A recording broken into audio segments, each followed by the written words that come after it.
So don't get too fooled by what appears on packs. I mean, once you tell the marketing, are there any marketing people here? Oh, I'm going to have a ball today.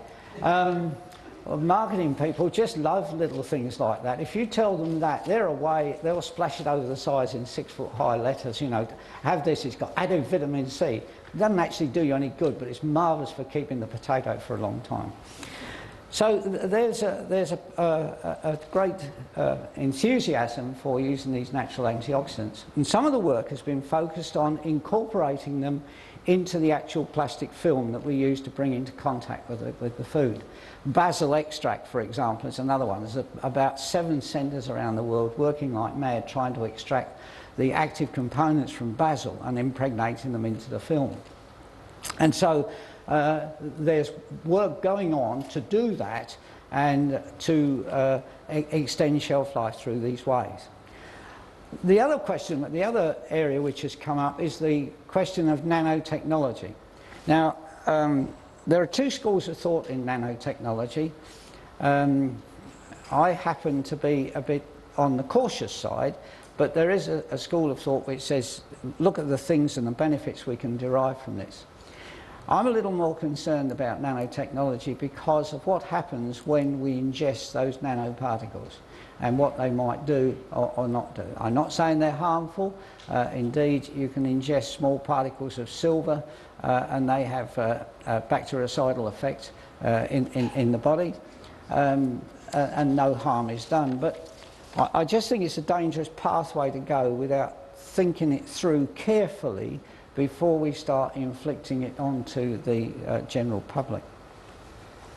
Now, the other thing that happens when the fish dies, and will also happen to you, is I want to leave you with a nice cheery thought before we get to lunch. Autolysis takes place in the cell.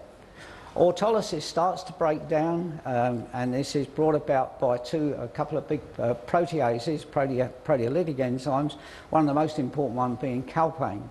And I was at a conference 18 months ago where a French researcher presented a fantastic paper talking about the functionality of calpains in meat tissue.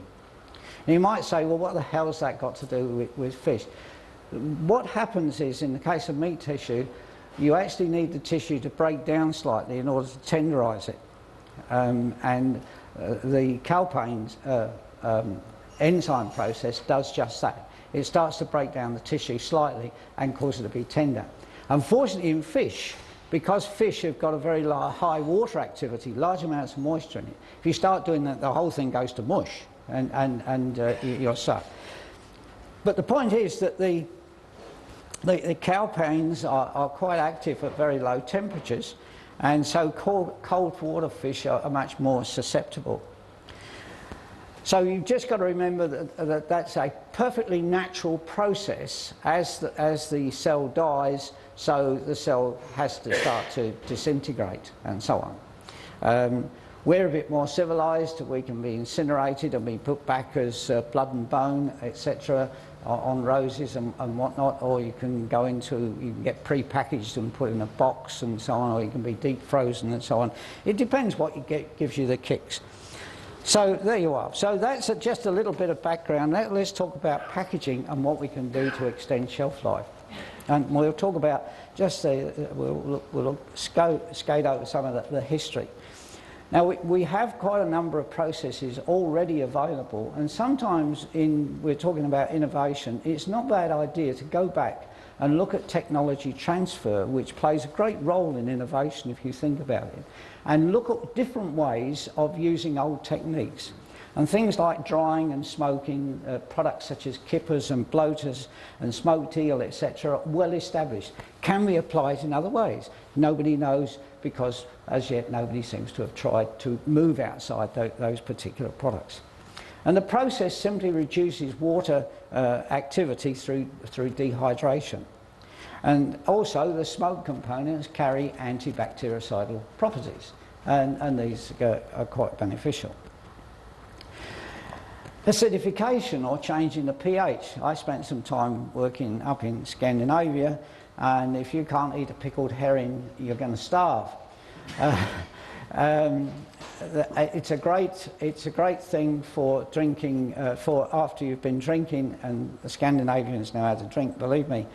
And things like pickled herrings, matji herrings, and so on, all we've done is to change the pH. But in doing that, we've created a system where bacterial growth is going to be retarded because of the pH requirements are not to their liking, and so you stop them.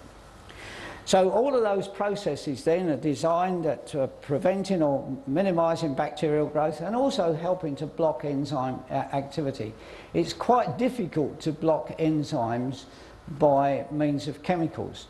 One of the best chemicals for blocking enzymes is cyanide. It latches onto enzyme molecules very successfully. It's why if you ingest small quantities of cyanide, you actually die. But there you are. That's enough of death. We're past that now. So these are factors which you need to just keep in mind. They're fundamental principles and they're important. Another established process is that of canning. Canning always fascinates me. I sort of grew up in the canning industry over a period of about 10, 15 years. And I'm fascinated because the can has certain psychological elements which are important. Consumers conceive the can, because of its history, as being safe. It has a tremendous track record. When it goes wrong, it really does go wrong, but generally speaking, it's a very safe thing. But the other thing is, from a person's point of view, an individual's point of view, the moment they feel a can, it's solid and it's metal. And that conveys a feeling of security. If you take a PET bottle or something like that, or a PET pack, and you can squeeze it and flex it, it doesn't convey in psychological terms that feeling of security. There's actually a Faraday group in the UK, I don't know if anybody's come across them. Faraday group are doing some work in packaging, and they have a psychologist there who's working on the psychology of packaging. And it's really quite interesting because she has made this point about the rigidity of the container, the fact that it's well established, etc., provides confidence to the consumer. And what we're seeing in effect is some resurgence of cans coming back. One of the problems, of course, with cans is they're the devil to open.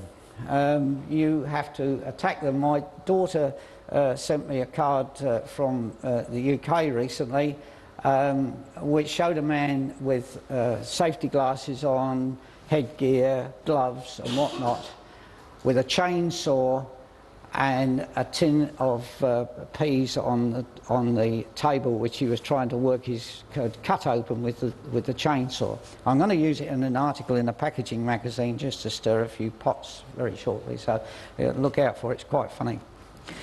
But last month, Crown in Europe launched a new easy peel lid, and this has been used for canned anchovies. The structure is that there is a ring of steel around the periphery of the can, which is sealed on with a double lap seam in the conventional way.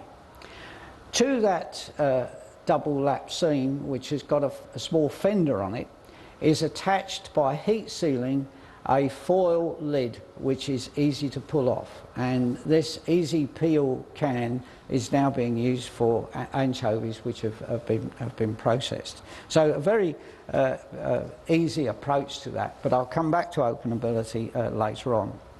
The other thing that's happened in cans are polymer coated cans, where you can use cans which are coated with polymer. They're very attractive. They also allow you to use stretch printing, distortion printing, so you can actually redraw them as well. And whilst they're expensive, they are available and they exist certainly in Europe.